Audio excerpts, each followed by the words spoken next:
Moje ime je Monika in dobrodošli v nadaljevanju podcasta Seks v pisarni. Še naprej bomo raziskovali najrazličnejše tematike o spolnosti, od tistih najbolj preprostih vprašanj pa do tem, ki so za marsikoga še vedno tabu. Razpravljali bomo o temah, kot so spolno zdravje, dinamika odnosov med partnerji in na vrsto bodo prišle tudi teme, ki so pogosto nerazumljene ali pa celo prezrte. Mislim, da bomo s tem razbili marsikater mit. Še naprej bomo delili nasvete, kako do boljšega intimnega življenja, kako se bolj odprto pogovarjati s partnerjem o vajinem spolnem življenju in pa na vrsto bodo prišle marsikere zanimive teme. Moj cilj je ustvariti nek odprt in iskren pogovor o spolnosti, tako da če ste radovedni in željni novega znanja, potem ste na pravem mestu.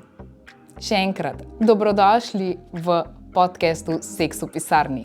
Se vidimo in se slišimo. Čau!